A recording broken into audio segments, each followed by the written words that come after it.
Du Trizac. Peu importe la manière qu'il choisit de s'exprimer, ses opinions sont toujours aussi saisissantes. M'exprime très bien. Moi, je ne sais pas pourquoi c'est. Bonjour, Sophie. Bonjour. Comment ça fait que j'ai pas ma petite. Parce qu'on donne plus de temps. On est pressé. OK, bon, non, je on vais n'est faire pas ça pressé. vite. Regarde, tu as 5 minutes 30. Alors, tout à l'heure, à l'émission, je reçois Jonathan Roy. Oui. Ça fait 20 ans quand même maintenant là, qu'il fait de la musique et tout. Donc, on n'est plus là, le petit gars de la bagarre puis le petit gars de la Ligue de hockey junior. On n'est plus là. Hein? Et écoute, il a un nouvel album puis il est en tournée à travers le Québec. J'ai plein de questions à lui poser. Puis, en plus, il va nous jouer. Il va nous jouer une toune. C'est ma nouvelle affaire maintenant. Ah, c'est parfait. Oui, ça va être super. C'est le fun, ça. Donc, ça va être très bon. Donc, vous écouterez ça à 14h. Mais entre-temps, c'est une autre sorte de musique dont je veux te parler. Oui. OK? Tu as parlé avec des gens du mouvement laïque québécois du scandale que ça représente, le fait que le ministère en charge de l'égalité des femmes, les droits des femmes au gouvernement canadien, pour illustrer la Journée internationale des droits des femmes le 8 mars, a choisi une image de femme voilée, alors qu'en ce moment même, partout sur la planète, il y a des femmes qui risquent leur vie parce qu'elles refusent de porter le voile. Donc, c'est un non-sens. Par contre, quand on regarde aller le gouvernement canadien, on peut vraiment se demander, on est-tu en train de vivre au Canadastan? Parce que, tu sais, quand tu regardes ça, là, ministère de responsable de l'égalité des femmes, qui nous propose cette image-là, et là, il y a quelqu'un qui travaille au gouvernement et qui m'a demandé, évidemment, de ne pas le nommer, qui m'a envoyé une copie d'un courriel qui a été envoyé à tout le monde, tous les employés du ministère de l'Industrie et du Commerce, donc le ministère de M. Champagne. Ça a été envoyé par, puis là, je l'ai vraiment, là, c'est le truc officiel, le sous-ministre adjoint principal qui s'appelle Chris Padfield, qui n'est pas l'astronaute, là, qui est Chris Padfield. Bref, il a envoyé un courriel à tout le monde pour leur dire, c'est le Ramadan qui commence, donc voici ce que vous devez faire. C'est plus des suggestions. On s'adresse aux employés du gouvernement du Canada. Une directive. Donc, alors, je l'ai ici en main propre. On nous dit que le Ramadan commence. Alors, voici ce que vous devez faire. Ce que vous devez faire. Premièrement, vous devez vous informer. Veillez à ce que les membres du personnel qui supervisent des collègues qui se déclarent musulmans connaissent le Ramadan, ce qu'implique le jeûne et comment ils peuvent apporter leur soutien. Pourquoi? En ce moment, c'est carême. Y a-tu quelqu'un qui envoie une directive en disant c'est le carême? Si les gens ils veulent se mettre une croix dans le front comme Rubio aux États-Unis, y a-tu une directive comme ça? Non. Est-ce qu'on vit au Canadastan? Je pose la question.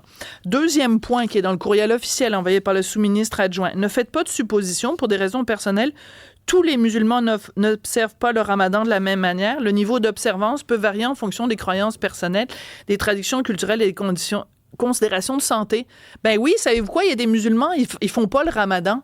Pourquoi on enferme les gens dans leur identité et pourquoi on les enferme dans leur identité religieuse? Quand tu travailles pour le gouvernement, il devrait y avoir une forme de neutralité que les considérations idéologiques ou personnelles ou spirituelles des employés ne devraient jamais être prises en compte, jamais, sous aucun prétexte. Troisième point, on nous dit, faites preuve d'intentionnalité dans votre planification. Essayez d'être attentif à votre langage concernant les repas. Évitez de programmer des réunions pendant le dîner ou des pauses café. Qu'est-ce que c'est ça? Parce qu'ils font le jeûne du lever du soleil jusqu'au coucher du soleil. Ça faites pas vos réunions. Mais tu n'as pas à l'imposer à tes collègues. Alors, au lieu que ce soit les gens qui ont une certaine religion, qui s'adaptent au pays où ils vivent, c'est le pays où ils vivent qui doit s'adapter aux religions des gens. Puis est-ce qu'on fait ça pour les autres religions? Non, pourquoi on le fait? Est-ce qu'on vit au Canadastan? Quatrième point, soyez flexibles, soyez sensibles aux demandes de modification des horaires de travail. Envisagez des options d'horaires flexibles pour répondre à des besoins tels que le temps consacré à la prière. À la prière, c'est signé par le sous-ministre adjoint. Mais je suis estomaquée. Essaye, toi, de demander à ton employeur que tu veux aller au Vêpres ou que tu veux aller à... Voyons, qu'est-ce que c'est ça, cette affaire-là? Et le dernier point, soyez réfléchis. Pendant le jeûne, les collègues musulmans ne sont pas autorisés à boire de l'eau. Si des collègues doivent faire de longues présentations, soyez prévenants. Fait que faites pas des présentations trop longues, les amis. Fait qu'arrêtez de travailler le fait temps du arrêtez Ramadan. De travailler puis pendant toute la durée du Ramadan. Et ça finit par Ramadan Moubarak. Qu'est-ce que c'est ça, cette affaire-là? Mais rien sur le carême, effectivement. Rien sur le carême. On est en plein carême en ce moment. C'est Je trouve ça Alors donc, je remercie cet auditeur de Cube, qui est aussi un lecteur du Journal de Montréal. Ce qui est qui m'a frustrant envoyé là-dedans, ça. Sophie, c'est Oui.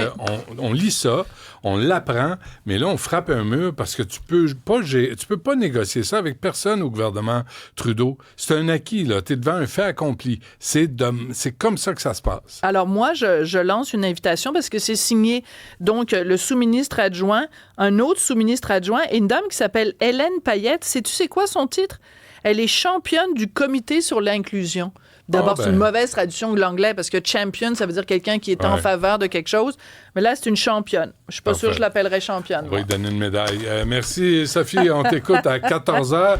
Stéphanie, Cybèle, Jean-Philippe, Jean-François, merci. Merci à vous à la maison, dans votre voiture, devant votre ordinateur. À demain.